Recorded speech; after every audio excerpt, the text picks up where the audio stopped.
পাশে royal এনফিল্ডের classic বাইকটা বিশ্বব্যাপী সমাদৃত একটি নাম রয়্যাল এনফিল্ড। ভারতীয় স্টার মোটরসের মালিকানাধীন এই মোটরসাইকেল ব্র্যান্ডটি বাইক প্রেমীদের কাছে বরাবরই এক আকর্ষণ। বাংলাদেশের বাজারে রয়্যাল এনফিল্ডের আনুষ্ঠানিক যাত্রা শুরু হয় গত 21 অক্টোবর, যখন প্রথমবারের মতো তাদের 4টি মডেল বাজারে আনার ঘোষণা দেয়। চলছে প্রি বুকিং। প্রতিটি বাইকের দাম 4 লাখ থেকে 7 লাখ টাকা পর্যন্ত ধরা হয়েছে। কয়েকশো বাইকের প্রি বুকিং দিয়েছেন বাইকাররা। বাইকারদের মধ্যে এই ব্র্যান্ড নিয়ে উন্মাদনা চলছেই। বাইকার হিসেবে রয়্যাল এনফিল্ড ভালো।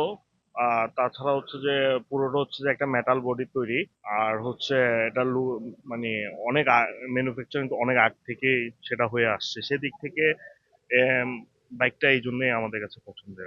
চলতি মাসে রয়্যাল এনফিল্ডের বাংলাদেশি উৎপাদক ইফাত মোটরস প্রথমবারের মতো বাইকের ডেলিভারি দেয়। তবে এখনও চাহিদার তুঙ্গে রয়েছে মোটরসাইকেল। শোরুম ম্যানেজার জানিয়েছেন, এখন যারা বুকিং দিচ্ছেন তাদের অপেক্ষা করতে হবে আগামী বছরের জুলাই পর্যন্ত।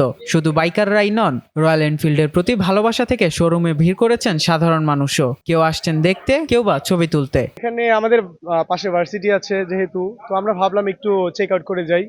অ্যান্ড এখানে অনেক কালেকশন আছে যেগুলো বাংলাদেশের নিউ এসেছে, আপনারা জানেন হয়তো এটা নিউ এসেছে। সো এই তো দেখতেই আসা। মানে রয়্যাল এনফিল্ডের যেমন একটা এটাই দেখতেছি আমরা, একটা ভিনটেজ ভাইব দেয়। মানে এই ভিনটেজ ভাইবটা আমরা নর্মালি ধরেন R15 অথবা লাইক ওগুলো তো আমরা দেখতে পাই না। এই জন্য রয়্যাল এনফিল্ড তো রয়্যাল এনফিল্ডই। রয়্যাল এনফিল্ড ভারত সহ বিশ্বে সমাদৃত, তবে বাংলাদেশে কেমন সাড়া ফেলবে তা অচিরেই জানা যাবে। তবে এটা সত্য, ব্যয়বহুল বাইকারদের পছন্দে থাকবে এই বাইকটি। তো আমরা দেখেছি জনসাধারণ মনে এবং মইনুল ইসলাম, নন্দন টিভি।